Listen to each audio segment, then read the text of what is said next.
There's a lot of hustle and bustle because the integration is in full process.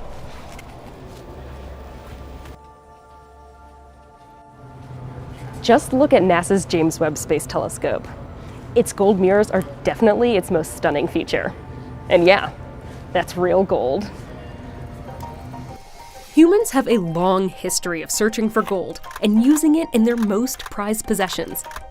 These mirrors weren't gilded to make them pretty. There isn't even all that much gold. About 5 men's wedding rings worth over the 18 mirrors. So I wanted to see for myself, why does it make sense to use a microscopic layer of gold on these mirrors?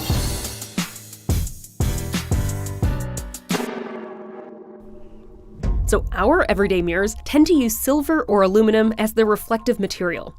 One of the major differences between our earthly mirrors and these fancy optical mirrors is the position of the reflective material. Look at the side of this small mirror. It has the glass in the front and the metal coating behind it.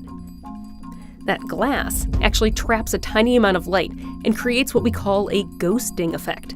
So the clearest reflection that we can actually have has the metal coating on the front.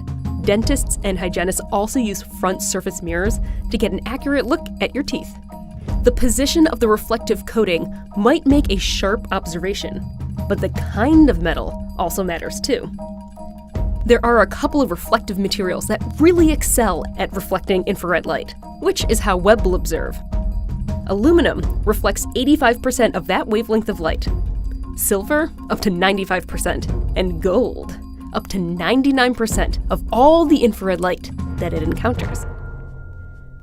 But gold is special, and I can show you using the rings that I typically wear. This one is gold, and this one is made out of silver. And in the presence of the right chemicals, these two materials react differently. I think actually it's a little easier to show kind of all of this with this spoon. My mom surprised me by pulling out this whole tub of silver. Not tub, it came out of a box. So I'm able to demonstrate sort of on a bigger surface here how silver can react differently using an egg. Smush that in. Got nothing. We've got nothing.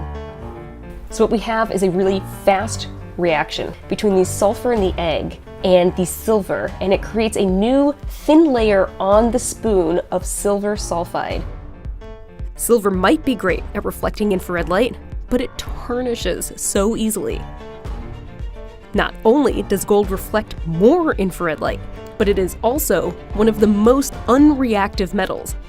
It is too durable to oxidize and decay in space, and it is certainly Webb's best chance at seeing the cosmos.